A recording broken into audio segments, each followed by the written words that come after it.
What's up everyone, and welcome back to Auto Wisdom. Today we're going to be going into a deep dive of the Porsche 718 Cayman GT4 and 718 Spider 4-liter flat 6 engine failures.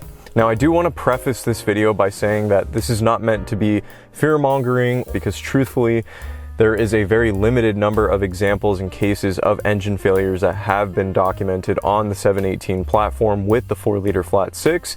But this video is more so designed to provide some informative analysis and just more information surrounding this somewhat obscure issue on the 718 GT car platform. When Porsche introduced the 718 Cayman GT4 in 2019 for the 2020 model year, they announced an all-new flat 6 naturally aspirated unit that was going to accompany the new platform, straying away from the 2-liter and 2.5-liter turbocharged flat 4 engines that were used in the base and S as well as GTS variants of the 718 Cayman and Boxster. The GT4 utilizes an 8,000 RPM board-stroked and turbo-free variant of the 992 Carrera's 3-liter twin-turbocharged flat 6 that is codenamed the 9A2 Evo. This naturally aspirated unit required new cylinder heads, valves, pistons, connecting rods, and crankshaft.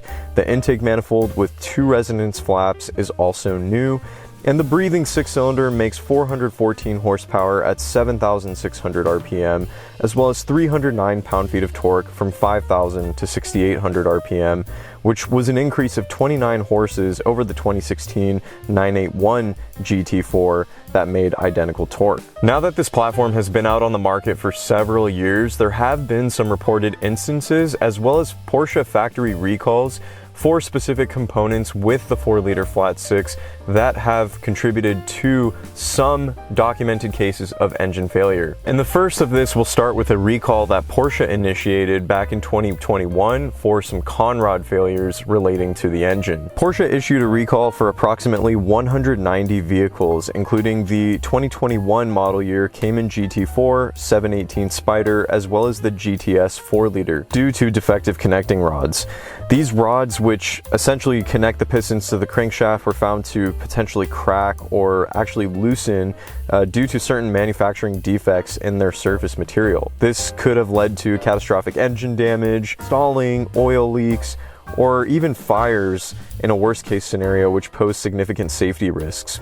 Porsche's ultimate response was to replace the connecting rods, or in some cases the entire engine, free of charge, per the recall. And this primarily affected cars that were built between August of 2020 and January 2021, though only approximately 20 cars or so had been delivered to owners at the time of the recall announcement. Now in this case, fortunately, because it was a factory recall that essentially mandates the owners to bring their car back into the dealership for that engine servicing or replacement, this issue in theory should be addressed, and the 718s should no longer be affected or plagued by this potential factory issue. But with time, there have been some additional documented issues that have also led to further engine failure, and this is going to take me into some of the oil pump failures that have been noted for the 718. After doing some digging through Renlist forums and reaching out to specific owners, I was able to gather a little bit more information regarding what may be happening with the oil pumps on these engines specifically. Some owners have actually described scenarios where a sudden loss of oil pressure, which is often signaled by dashboard warnings that literally say low oil pressure,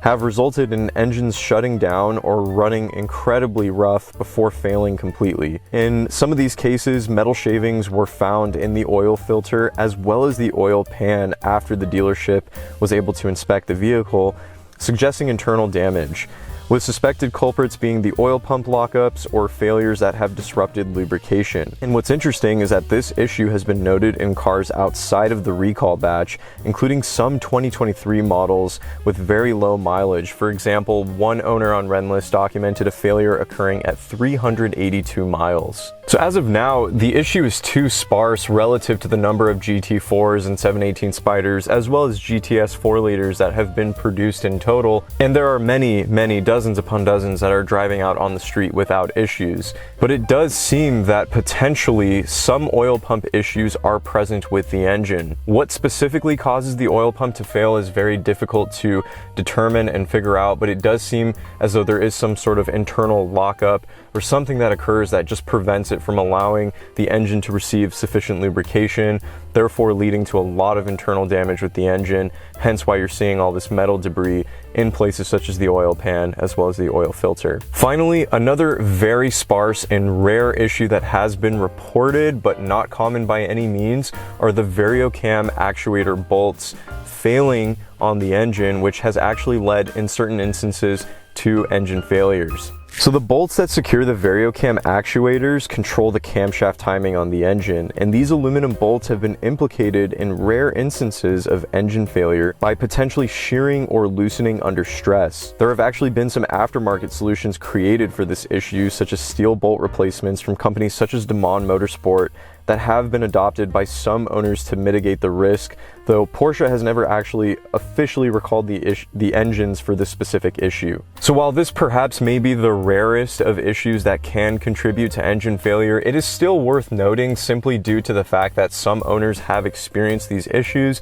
and the fact that there are already aftermarket solutions to mitigate this problem speak to its relevance nonetheless. So based on the current timing of this video, I'm sure more information will develop over the years as these cars tend to age and more owners change hands with the 718 platform. But for now, here is an overview of some patterns and observations that I have come to find given my research and reading that I have done extensively online to gather more information about these issues. Mileage does seem to play a role in the frequency or probability of failures occurring. Many have reported failures at lower mileages specifically, such as 3,500 miles, 300 miles, or even delivery mileage of around 20 to 25 miles, suggesting that these aren't necessarily wear-related issues, but rather manufacturing or design defects or flaws that contribute to some of these issues, such as the oil pumps in particular going bad. For affected vehicles under warranty, Porsche has typically replaced the engines at no cost, which is no surprise here.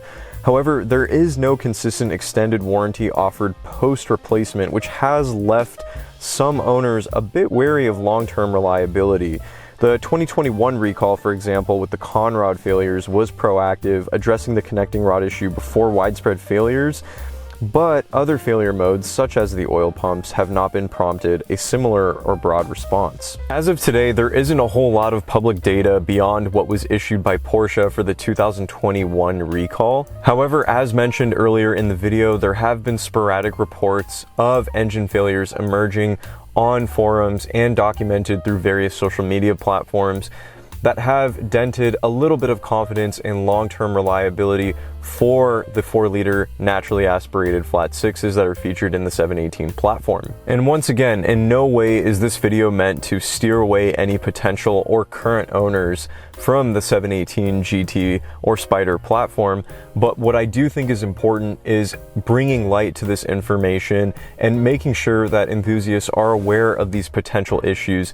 While they may be rare, the possibility of them occurring is still present. And I would encourage anybody that is shopping for one of these cars to get into this platform to purchase a warranty alongside their vehicle, because any potential issue that may arise with the engine will certainly not be cheap to fix. It's also important to analyze the VIN to make sure that the car does not fall under the specific recall that Porsche issued for the con rod failures, and to make sure that if it is one of those VINs, it has already received the correct remedy from that recall and had its engine serviced or replaced by Porsche. With all that being said, thank you so much for tuning into today's video. I hope you found it informative, and if you did, please go ahead to leave a thumbs up as well as subscribe to the channel down below if you are new here.